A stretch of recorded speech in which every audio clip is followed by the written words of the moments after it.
¿Y si todo lo que hemos creído sobre el talento fuera en realidad un mito? ¿Qué tal si los grandes genios, los atletas de élite, no nacieron con un don especial, sino que lo construyeron poco a poco dentro de sus propios cerebros?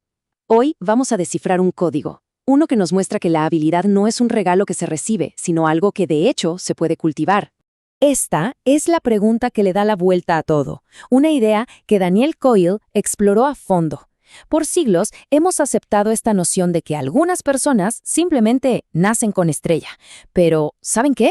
Resulta que la ciencia moderna nos cuenta una historia completamente distinta y mucho más emocionante.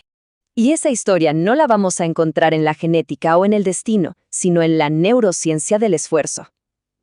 Fíjense, existe una sustancia en nuestro sistema nervioso, un mecanismo universal que es la verdadera llave para adquirir cualquier habilidad que se nos ocurra. Y estamos a punto de ver cuál es.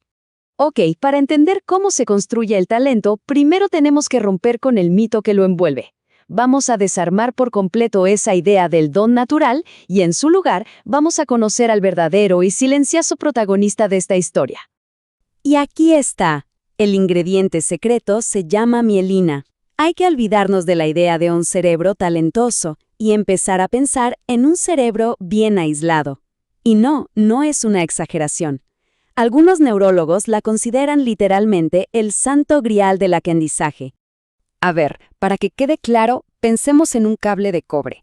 La mielina es como ese recubrimiento de plástico que lo aísla. No es la electricidad en sí, pero es lo que permite que la señal viaje a máxima velocidad, con toda la potencia y sin interferencias. Bueno, en nuestro cerebro esa señal es cada pensamiento, cada movimiento, cada habilidad. Y aquí viene lo increíble. No nacemos con nuestros circuitos ya cubiertos de mielina.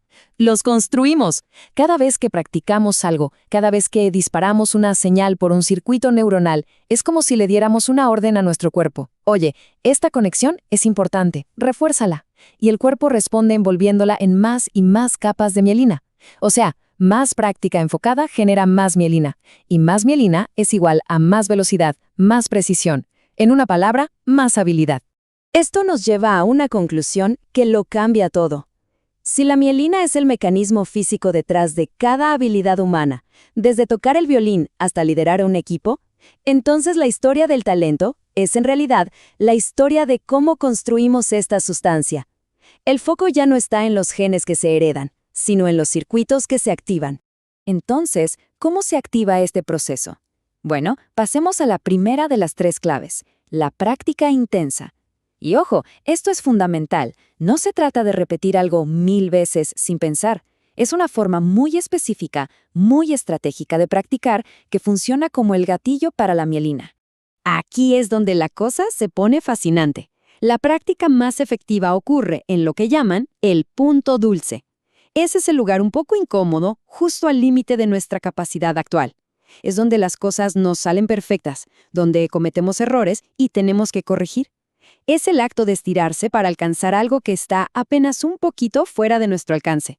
Esto le da una vuelta de 180 grados a nuestra relación con el error. En la práctica intensa, el fallo deja de ser una señal de debilidad para convertirse en la materia prima del aprendizaje. Es información pura. Cada vez que fallamos y corregimos, estamos enviando la señal neurológica más clara posible para que se envuelva ese circuito específico con más mielina.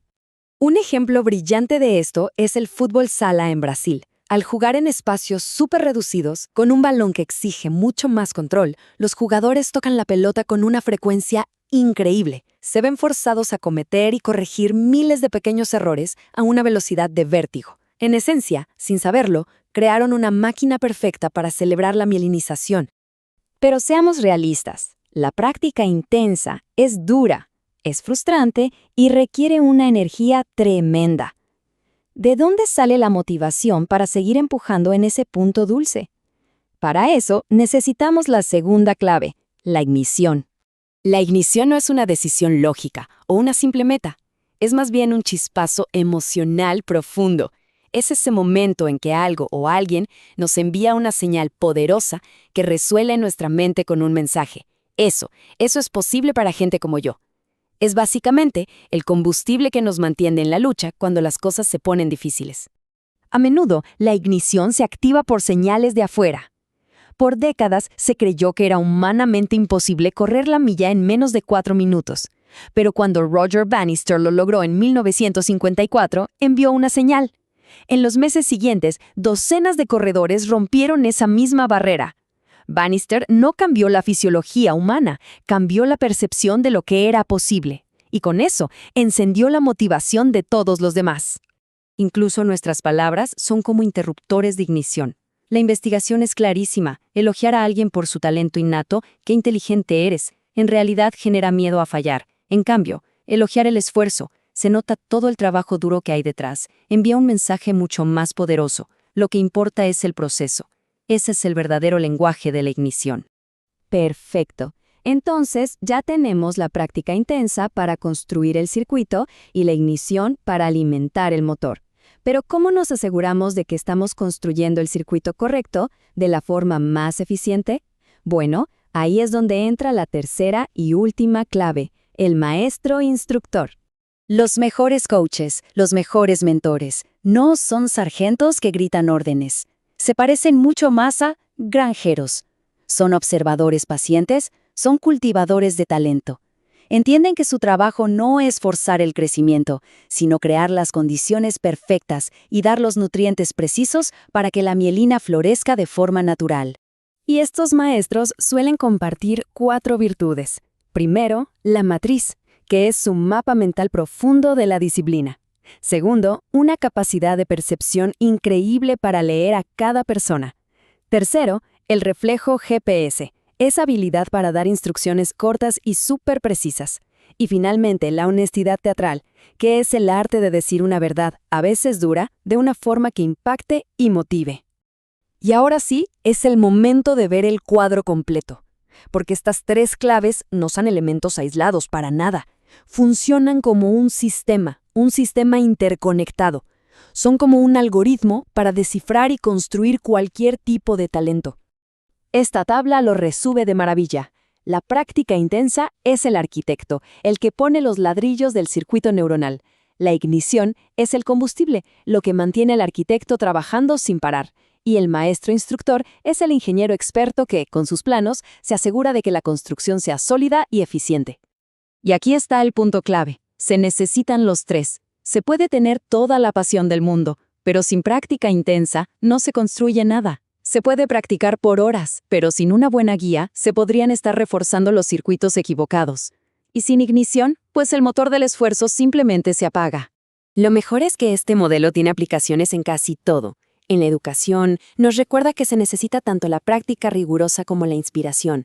En los negocios, las organizaciones de alto rendimiento son, en el fondo, cultivadores de mielina a gran escala. E incluso para el envejecimiento, nos enseña que enfrentar nuevos desafíos mantiene el cerebro ágil, porque sigue construyendo estas conexiones. Y así volvemos al principio, pero con otros ojos. El talento no es algo con lo que se nace, es algo que se construye. Es el resultado de un proceso biológico, universal y accesible para cualquiera que entienda y aplique estas claves. Y esa es una de las ideas más esperanzadoras que existen. Lo que nos deja con una última y poderosa pregunta. Sabiendo que la habilidad es una cuestión de construcción y no de nacimiento, la pregunta fundamental cambia. Ya no es ¿se tiene el talento?, sino más bien ¿qué habilidad se elegirá construir ahora?